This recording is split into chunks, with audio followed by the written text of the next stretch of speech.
Hey,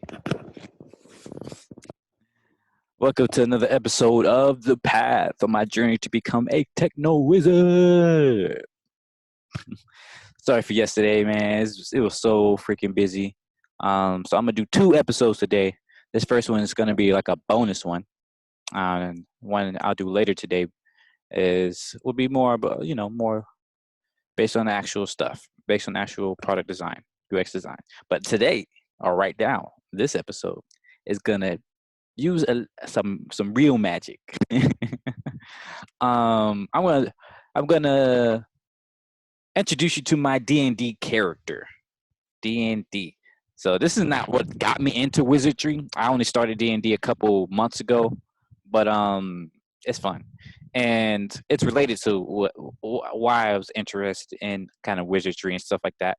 Um, I said this a lot of times before, but from books, from reading fantasy stuff, sci-fi stuff, all that has been super exciting to me. And so when I discovered D&D and actually started playing it, I was like, "Oh snap! This is the stuff right here."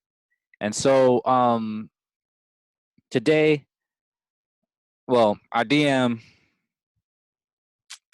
asked us to come up with some knives. It's a thing called the Seven Knives theory in D&D, where you basically, based on like your backstory and stuff like that, you give your DM some, I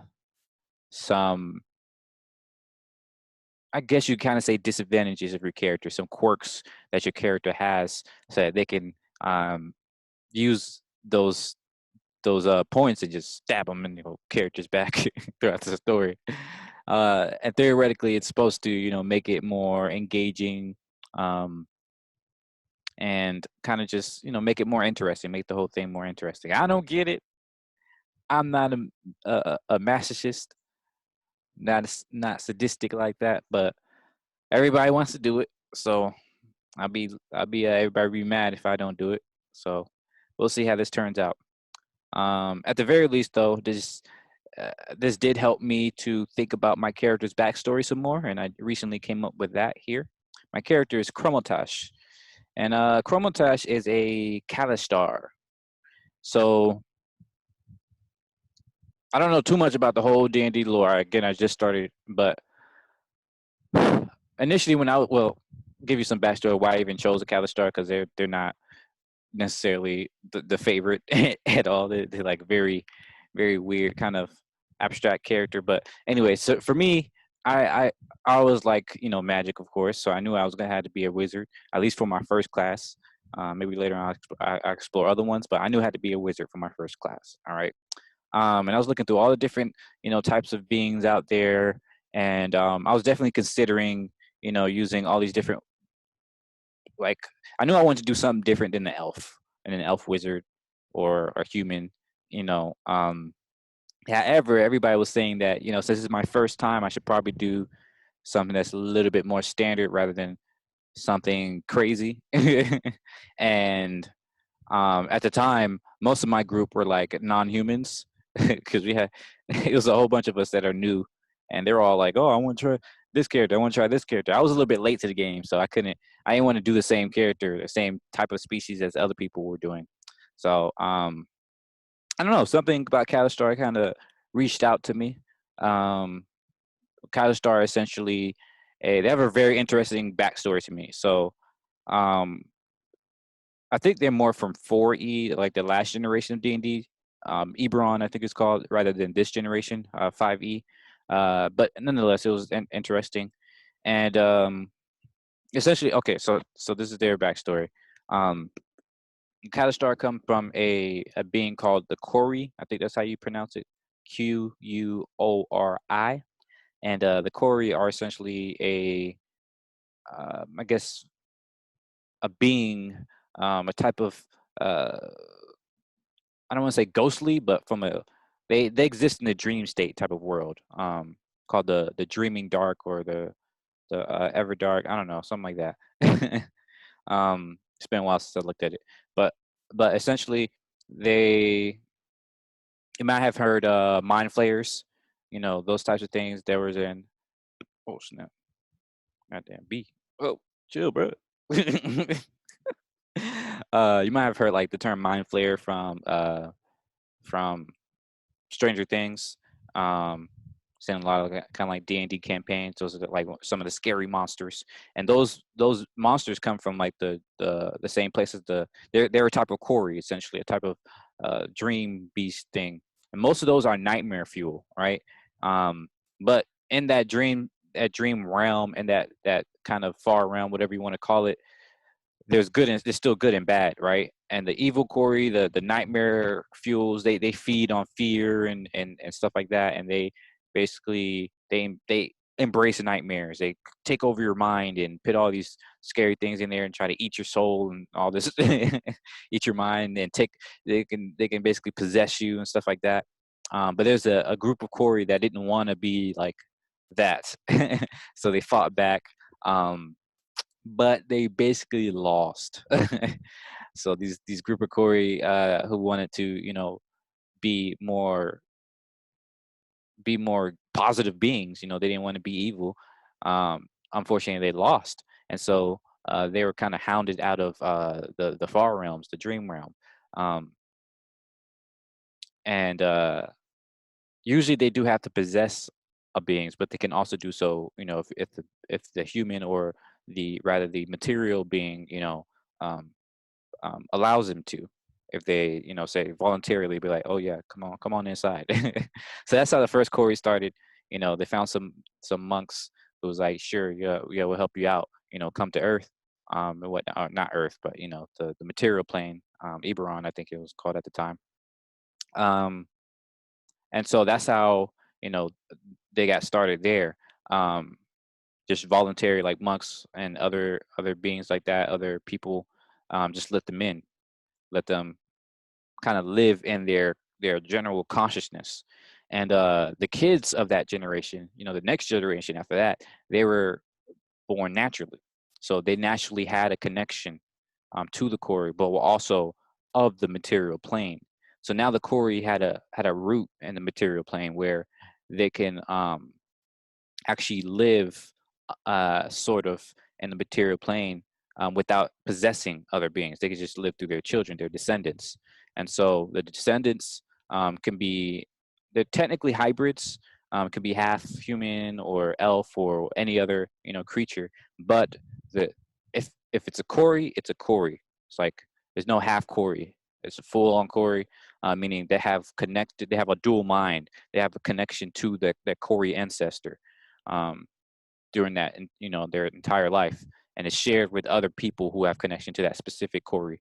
And there's like a couple dozen Corey that escaped, the dream realm, and was able to, kind of be rooted in the material plane through this connected consciousness type of thing. And so, um, yeah. So if you are a Kalistar, that means you are a, being that is connected with the Corey consciousness, the Corey mind.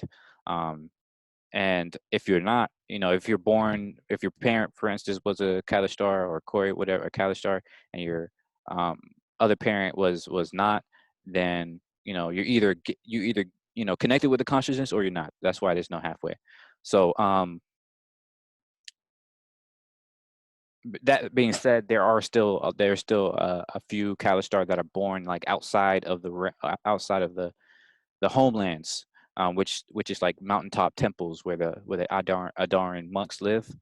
So there are some people who are born outside of that, and they're not aware that they are Kalistar. So they might have like nightmares and dreams, and this dream of an entity talking to them, and they don't even know.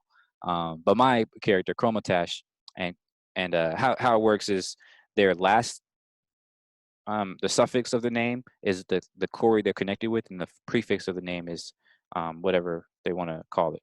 So mine's being Tash, that means he is, connected to an entity called Tash, um, Tosh, however you want to say it. And so yeah, mine's was my person, Chromatash, was actually born in the temples and whatever, and so he spent a long time, about 2 decades, researching the catacombs and stuff like that of his temple, and trying to find the some arcane spells and power to destroy, this evil. because Tash, is Corey. Tash believes that not only should they defeat and take back their lands or their realm from the evil, but they also he Tash also believes that they should defeat the evil of the material plane too, so that they can um, basically weaken the darkness, right? So if you weaken darkness here, it'll weaken darkness in the far realms as well. That's what he believes. So the Kromatash is kind of believed, kind of born with that, or not born, but like raised with that mentality as well. And so yeah, eventually after not being able to find much in the catacombs, um, he was told to like go explore. You're most likely going to find more power out there, more meaningful, and you actually be able to fight, that evil. So Kromatash was like, all right, cool. So he set out to do that. So yeah, that's what we come up here today. So now I'm trying to come up with some seven knives, the things that are kind of is disadvantages or things that can be used against them, whatever. And as annoying as it is, it is interesting because as always, I see it as a design problem, right? Design type of thing, because I'm thinking about the the design of the character of the world that he lives in, and to me, the solution I'm going for is to create a realistic kind of feeling person, right? And just like any other person, we have strengths and weaknesses, um, which is why I guess I understand the thing of the knives. Um, so I don't want to come up with something that's obvious, that's like super, negative, like, oh, he's a killer or whatever. No, um, I'm thinking about it in terms of what is what is going to make him a full character, I guess. Um, so yeah, going through that background allowed me to. It's kind of like my background research, the research, the domain research, if you will. And so yeah, let's see if we can come up with some things. And if you I think I showed it before, but yeah, this is Kromatash right here. Get a good look at him. Handsome fella. Don't say so myself. I knew I had to pick this one because he has that nice kind of almost like a techno magic feel. Just a really cool magic type of thing. And that's realistic too. Like their eyes glow when they are doing magic or feel like a strong emotion. Their eyes glow. One thing that's not here though is that when they are feeling a strong emotion, their Kori, their ancestor, their Kori consciousness is supposed to show a little bit like a shadow or like a you know kind of like a ghostly apparition around them. So that's one thing I gotta come up with as well. And the Kori, even the good ones, they don't look too good. They're kind of scary. They have a lot of legs, a lot of eyes, kind of freaky looking things. But yeah, that's gonna be fun to come up with. So let's start with these knives. I think the first one, sort of obvious, is that he has a taste for ostentation, or whatever. He has a taste for elegance, for performance, if you will. So whenever he does magic, he likes to put a show on and stuff like that. He really likes being a wizard. Really likes being an adventurer. Um, so I'm gonna put like he is that's bolded is oops a little bit vain. I think that's how you spell vain in this context.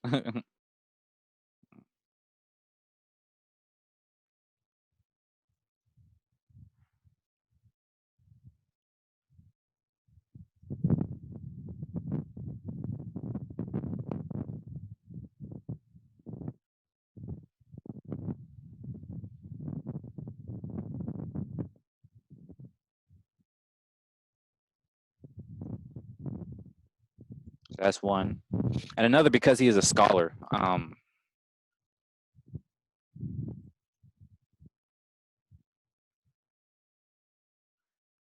He does not like to use weapons.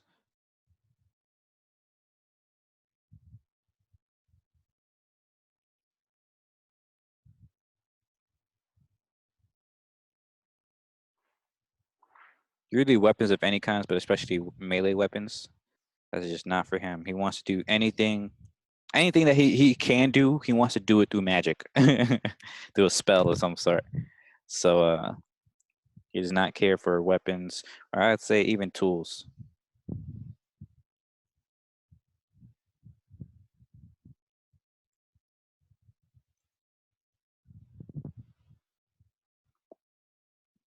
So another thing, let's see, really likes magic that he's going to.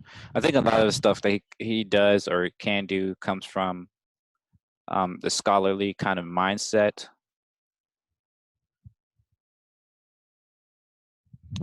I say so, though he's very learned, he's very scholarly. He sees things in a kind of not exactly black and white, but he doesn't really have a taste for politics, right? He sees things as more simple, more academic. I guess you can say.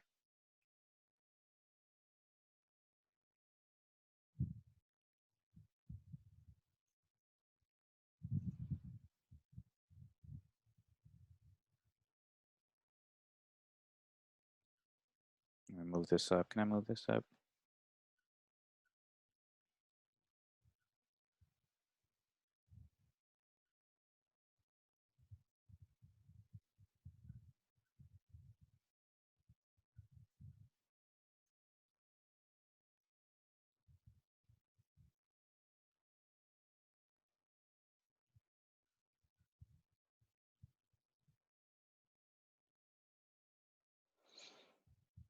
Um, I think another one.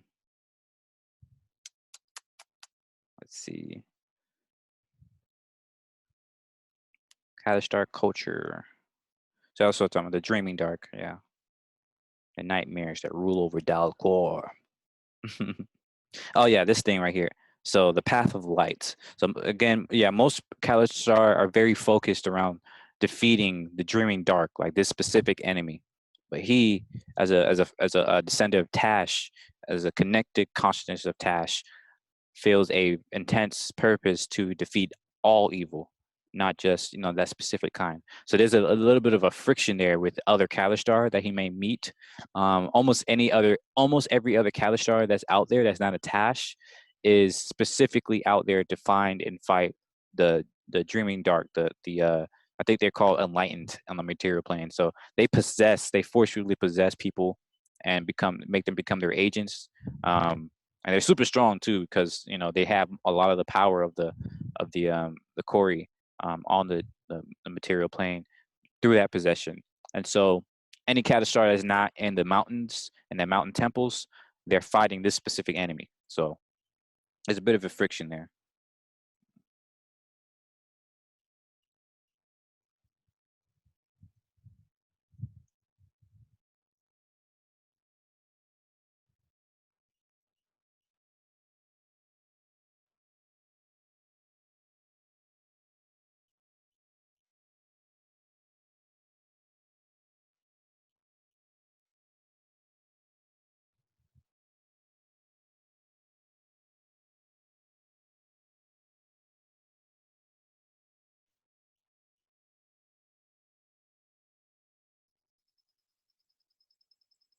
Fighting the dreaming dark.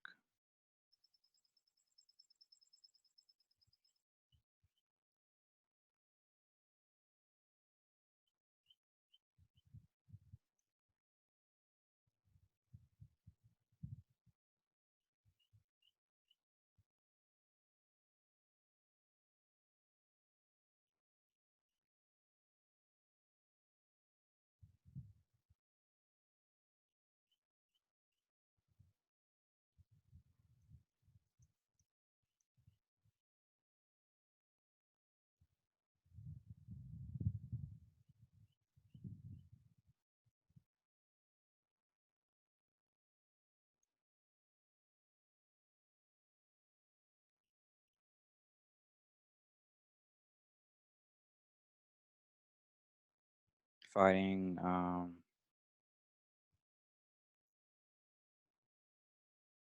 I call it the riffraff.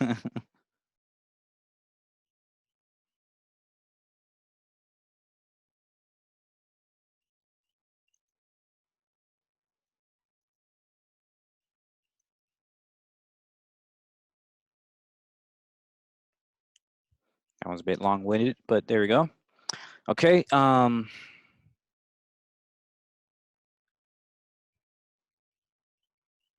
yeah. So because he does come from a monk's lifestyle, I think another interesting thing would be that he's very emotionally. I don't want to say stunted. Definitely not stunted because they have a very high control. They have a very tight control of their emotions. So, but as an adventurer, as a Tash, they tend to be a little bit more. Um, they let their emotions out a little bit more.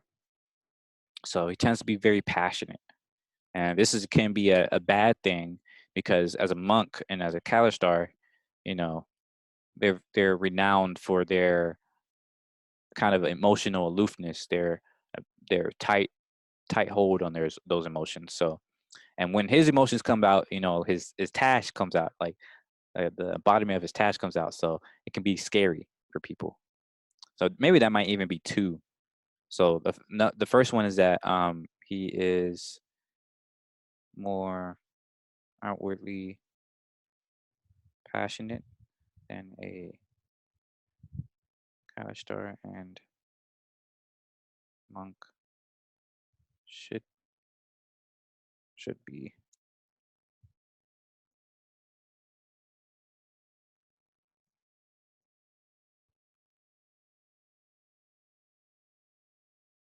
And lets his emotions show strongly the apparition of his core consciousness.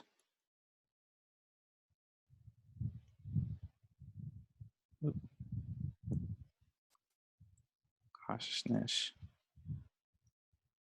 Tash comes out, which often scares mortal creatures. So that's 1, 2, 3, 4, 5, 6. I got one more to go. All right, what's going to be the last one?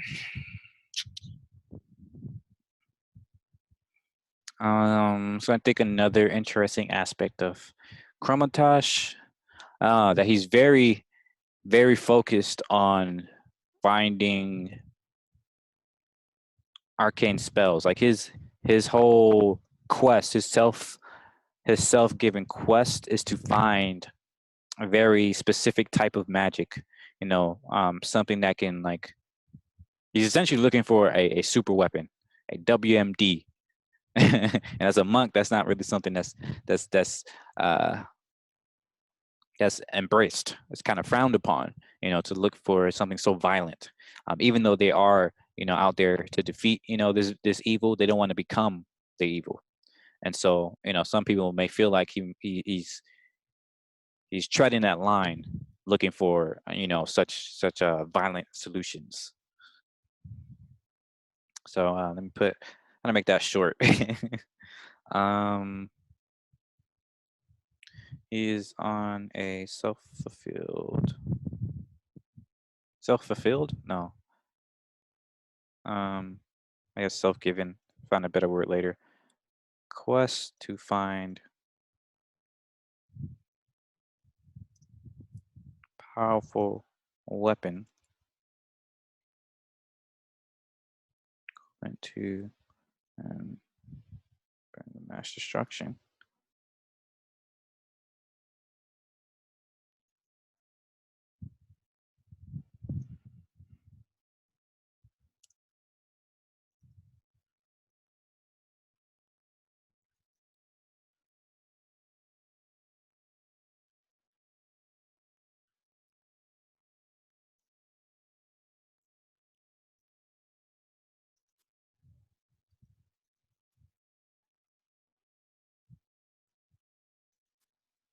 Yeah, there you go.